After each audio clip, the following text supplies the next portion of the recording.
Welcome back to ManagersToLeaders.com, where we empower aspiring women leaders to find their voice and make a significant impact. I am Chris Wilson-Slack, your leadership coach. A quick note, if you find this video helpful, please like, share, and subscribe to my channel. And feel free to pass it on to anyone that you think this might benefit. Today, we're tackling an interesting and often challenging topic, which is leading without direct reports. For many women in tech, the ability to influence and guide a team without having direct authority is an essential skill.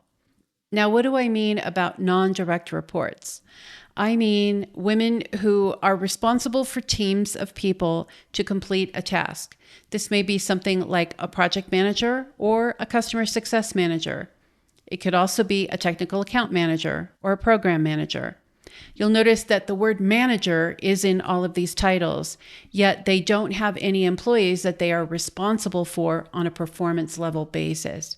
That is what I mean about leading without direct reports. In the next few minutes, we're going to explore strategies for successful leadership through communication and team building techniques. Plus, I have a little story about highlighting how these tips work.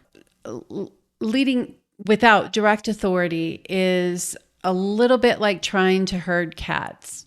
It requires a blend of finesse, persuasion, and strategic thinking. Don't worry, it's not impossible.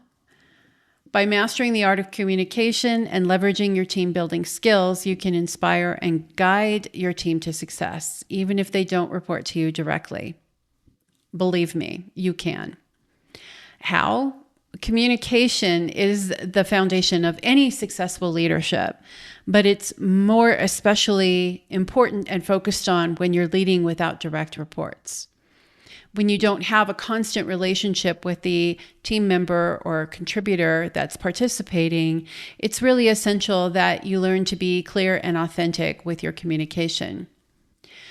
You should also be concise and compelling in your interactions. Practice active listening. Show genuine interest in others' ideas and concerns. Listen to them well. If you need to understand what active listening is, feel free to drop me a line. I'm happy to help. Tailor your message to resonate with your audience. And you can use storytelling to make your points very clear.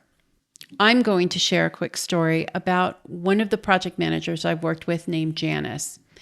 She was a project manager at a tech company tasked with leading a cross-functional team to launch a new product. The challenge was that none of the team members that she was working with reported to her. They weren't even actually on her own team. Janice knew she had to build a sense of unity and trust amongst the team. One of the things that she did was she organized coffee chats to get to know people, and she would bring one or two of the other people in to have informal talks, just to check in, see how things were going, but also just to get to know them a little bit better. She wanted to understand what their motivations were for being part of the team, not just that they were told to do it. Why were they there? What interests them? As she got to know them, she was able to start tailoring the tasks that she was able to give them to who they were as people so that she could foster their success. She fostered also a collaborative environment. She was able to bring people together once they started beginning knowing each other to be able to talk and share ideas and maybe come up with new ideas. In the end, Janice was very successful at her product launch. Wasn't without its hiccups, but she was successful with her product launch.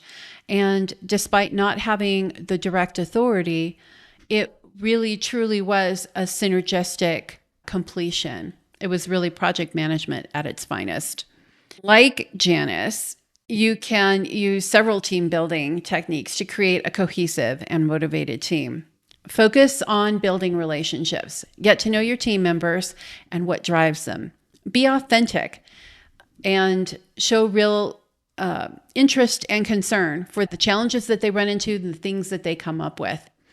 If you create a culture of collaboration by encouraging open communication and shared decision making, you're able to bring people together who might not necessarily agree on things.